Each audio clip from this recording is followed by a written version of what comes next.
kahit minimum ang sahod mo ngayon, kahit 100,000 ang kinikita mo, kung gumastos ka, you're living above your means. Ito siguro isang financial truth na maraming tao na ayaw pakinggan. Pwede kang kumita ng malaki pero kulang pa rin. Pwede ka rin magkaroon ng mataas na sweldo pero wala pa ring ipon. Pwede kang magkaroon ng maraming opportunity pero mas marami pa rin ang gastos. At kapag sabay na tumaas ang income mo versus your lifestyle, walang magbabago. Ito siguro ang isa sa pinakamagandang money lessons na binahagi sa akin ni Kong TV nung nagkita kami. Hindi sapat lang ang kumita, kailangan maging intentional sa perang pumapasok sa bulsa mo. Hi there, this is Chinkitan, your pambansang wealth coach. Nagkaroon ako ng opportunity na ma-meet si Kong TV for the very first time. Imagine mo, I've been in content creation for the past 15 years already and first time ko lang siya ma-meet. Definitely, I've been watching his videos. Siyempre, one of the pioneers na rin siya sa content creation. So, nung na-meet ko talaga siya, una, nakapag-usap kami, and then after that, na-realize ko talagang malalim rin palang kaalaman niya pagdating sa finances. At saka yun nga, nagkita kami sa isang event na parang awards night. Nung tapos na-share din niya, yung sabi niya, pagka kumita ka, dapat hindi rin biglaan ang bakasyon. At ito yung sinabi niya.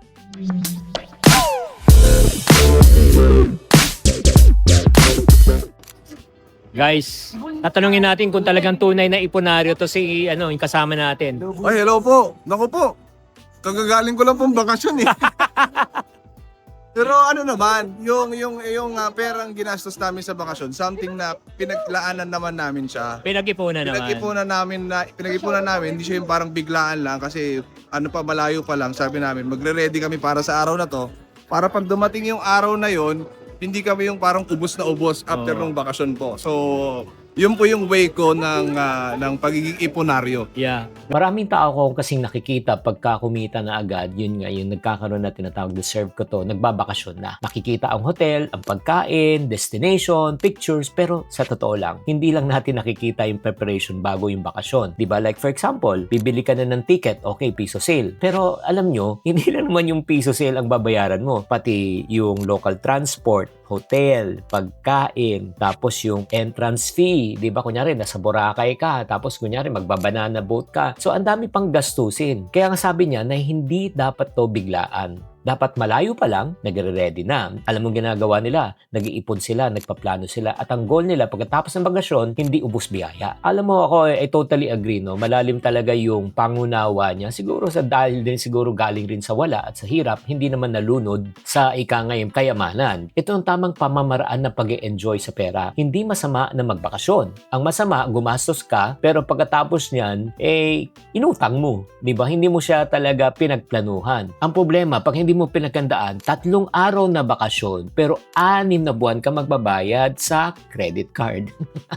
Masarap ang trip, pero pag uwi, wala ka ng emergency fund, wala ka ng ipon, magbabayad ka na naman ng bills. Kaya ang tunay na afford mo ay isang bagay na pinagplanuhan mo. And talagang bilib na bilib talaga ako sa sinabi ni Kong TV. Kaya nga, ano yung mga leksyon na pwede nating kapulutan sa shinare niya? No? Number 1, plan the enjoyment, di ba? First lesson yan. Maraming tao kasi nagpa-plan na work, business, meetings, projects, pero pagdating sa enjoyment, spur of the moment, biglaan. Book na natin, deserve ko to, minsan lang naman to, o bahala na yung sweldo. Pero sa totoo lang, kung gusto mo mag-travel again, gumawa ka ng travel fund, bago ka talaga mag-travel para pagdating dyan, walang guilt, walang statement na darating. Kaya very important yan. Pero may tinanong din ako sa kanya. Yung tinanong ko rin yung panahon na dumaan din siya sa pagsubok. Gaano kahirap ang hirap nung nag-umpisa ka?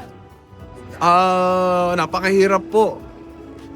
Siguro, pagbabalikan ko na lang po ngayon, siguro parang nakakatawa na lang siya kasi actually yung mga hirap na yun talaga yung magbe-build po nung nung character mo, nung pagkatao mo, yung mga bagay na pinagdadaanan po natin. No? So parang napaka-importante na dumaan tayo sa proseso ng hirap, lalo sa mga bagay na ginagawa natin para maintindihan natin kung ano yung mga bagay na dumarating sa buhay natin, mabigyan natin lalo ng pagpapahalaga. So, ayun po. Maganda rin sinabi niya tungkol sa pinagdaanan niya, no? Kapag tinitignan natin ang isang successful na tao ngayon, madalas nakikita natin yung resulta na mapapasana all ka. Pero hindi natin naunawaan yung proseso na pinagdaanan niya. Nakikita ng malaking audience ngayon, di ba? Marami na siyang following, si Kong TV. Pero hindi natin nakita nung nagsimula siya. Nung kaunti lang ang nanonood. No, hindi pa maganda ang kanyang buhay. Nung dumadaan pa rin siya sa mga pagsubok. Yung panahon na maliit lang kanyang workspace. At ang sabi niya, itong mga panahon na ito ang humubog ng kanyang pagkatao, yung karakter. Tama. Pero kailangan lang natin linawin na hindi natin kailangan sambahin ang kahirapan. Ang ibig sabihin lang, kailangan lang ipaalala natin kung saan tayo nagsimula. Alam mo kasi, minsan kung hindi natin pinaalala kung saan tayo nagsimula, ito po nangyayari. Alam mo, minsan may mga ibang tao nalulunod sa isang basong tubig. Diba? Konti lang yung na-achieve, nakakalimot na. Ang lesson ay hindi mo kailangan magdusa para maging successful. Ang lesson ay kailangan dumaan ka sa proseso para ikaw ay maging successful. Kaya nga kung ikaw dumadaan ka lang sa proseso ngayon, laban lang. Huwag kang bibigay, huwag kang aayaw. At ang good news, pag tinamaan mo na yung tagumpay, mas maiintindihan mo yung value ng iyong pinaghirapan. So in other words, katulad ni Kong TV, kahit na kumikita na sila ng maayos ngayon, responsable pa rin sila. Disiplinado pa rin sila, maingat pa rin sila sa pera at nagpapasalamat sila sa biyaya na nanggaling sa Diyos. Kaya mga kapatid, pag ikaw ngayon ay dumadaan sa hirap, dalawa lang perspektibo, isang negatibo, isang positibo. Ang negatibo, tignan mo yung kahirapan bilang permanent identity mo. At pwede mong sabihin sa sarili mo, ay mahirap lang kami, mahina lang ako, hanggang dito na lang ako, hindi talaga para sa akin ang magandang buhay. Negatibo yan. O pangalawa, gamitin mo tong training ground at inspirasyon. Dito ako matututong magsipag. Dito matututo akong maghintay. Dito matututo ako pahalagahan ang pera. Dito natutunan kong gumawa ng paraan para ako ay makalabas sa kahirapan. At kapag gumanda na ang buhay mo, hindi mo makakalimutan ang version na pinagdaanan mo. At tinanong ko nga sa kay Kong TV nga, kapag lumaki na ang kanyang kita, anong dapat ang maging intensyon ng tao sa dagdag kita? Ngayon naman gumanda na ang buhay ninyo. Ano naman yung pagpapahalaga mo sa pera? Kailangan po talaga maging intentional. Siguro yung pinaka-importante, no? Lalo pagdating sa pag-iipon. Kasi kahit naman gaano kalaki ang kinikita mo, na-realize ko, it doesn't matter kung gaano kaliit, gaano kalaki. Kung tumataas ang lifestyle mo, same pa rin. Tama po, di ba? So, kailangan maging intentional ka. Kahit minimum ang sahod mo ngayon, kahit 100,000 ang kinikita mo, di ba? Walang pinagkaiba yan kung gumastos ka, same pa rin nung kung you're living above your means, di ba? Sinasabi nila. Siguro ito yung pinakamahalagang lesson, no, na napulot ko during my short talk with Kong TV, kailangan maging intentional. Ang ibig sabihin ng intentional, hindi mo nagagastusin ng pera kung ano matira, di ba? Yun ang iipunin mo. Dapat ikaw ang magdesisyon kung magkano ang iipunin mo muna. Di ba dapat yung income minus savings bago gumastos, hindi yung income minus gastos equivalent to saving. Kasi marami pong tao nangyayari po pagkatapos ng kita, sweldo, gastos, tapos katapusan ng buwan, kung may natira savings. Ang problema, walang natitira. Ang intentional na tao ay ganito, sweldo, tabi ng savings, tabi para sa bills, tabi para sa goals, tapos kung anong matitira, yan ang gagamitin para sa, yung sa pang-sarili na luho. Di ba? Yung gusto. Hindi kailangan malaki agad. Ang mahalaga, itong pakinggan nyo. Ang mahalaga, dapat meron kang sistema, meron kang disiplina, at dapat maging responsible ka. Ulitin ko, meron kang disiplina, meron kang sistema, at dapat meron kang responsibility. Dahil ang pag-iipon na hindi lang nangyayari ng isang buwan, di ba? One time. Nangyayari to every month pag ikaw ay sumusweldo. At meron pa akong pahabol na tanong. Tinanong ko kung si Kong TV ay isang iponaryo. So, kailangan sa pag-iipon, maging intentional tayo. Gustuin talaga nating mag-ipon. Like talagang isipin mo talaga, mag-iipon talaga ako. Para makaipon ka, hindi pwedeng sasabihin mo lang sa sarili mo, next week mag-iipon ako. Kasi ang bukas ay hindi natatapos. Yeah. Ang galing, no?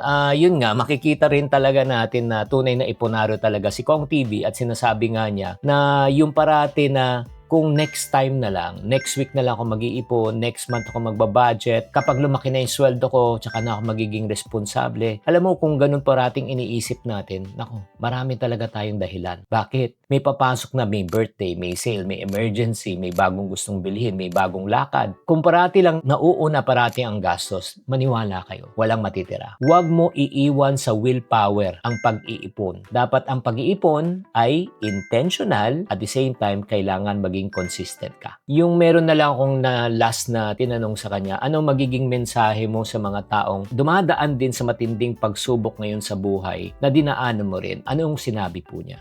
Ano masabi mo sa mga team payaman naman na medyo nadi-discourage na para wag sila sumuko? Wala naman choice kundi lumaban eh. Meron ba? Meron bang ibang choice? Wala naman tayong choice, no? At kung nasa baba ka, good news ko sa'yo, walang ibang daan kundi pataas. Kaya power sa'yo. Wow, it makes a lot of sense. Magandang encouragement to. Kapag nasa baba ka, parang nakakatakot ang paligid eh. Pakiramdam mo, mabagal ang progress, maliit ang income, konti ang resources. If you are already down, nasa bottom ka na, there's only one direction that you can go. Hindi ka na pwedeng pumasok pa sa ilalim ng lupa.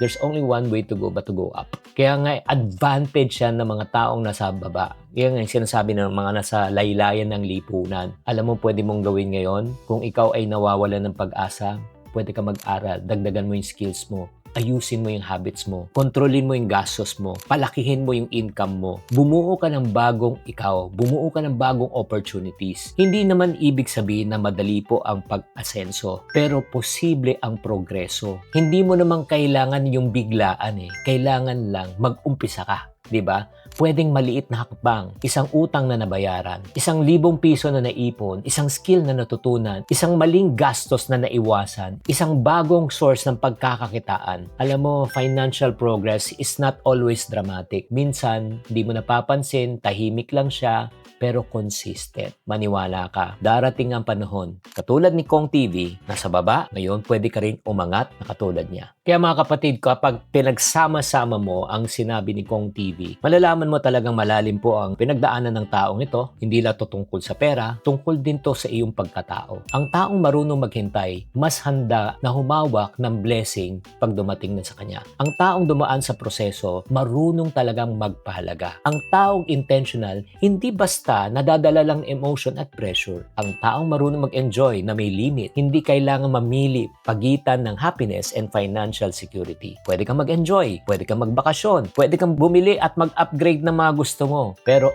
gawin mo to na hindi nasisira ang future mo. Dahil ang tunay na financial freedom, hindi to kayang bilihin lang ng pera. Ang financial freedom is having the ability to enjoy today while protecting your tomorrow. Kapatid, baka ikaw ngayon may malaki ka ng income kumpara sa dati, pero wala pa rin nagbabago. Tanungin mo yung sarili mo, kapag tumaas ang sweldo mo, tumaas din ba ang lifestyle mo? May automatic savings ka na ba? May malinaw ka bang financial goal? At pag sinasabi mo hanggang ngayon, wala pa. Nako, kung gusto mo kitang tulungan, meron na akong isang money reset kit to be able to help you to get started on how you can save, how you can budget, and how you can get out of debt. Kung interesado kayo to know more about the Money Reset Kit, i-type na lang yung MRK or just click the link below. Maraming salamat. Pakishare na rin kung ano po ang natutunan nyo sa short talk namin at pag-uusap namin ni Kong TV at paano kayo na-inspire at ano ang pwede mong i-comment tungkol sa pinag-usapan namin. I-comment nyo na lang sa comment section. Chinky Tan, with over 6 million Facebook followers, 2.8 million YouTube subscribers, and 2.4 million TikTok fans, is now all out to share with you the most practical, simplest path to lasting wealth.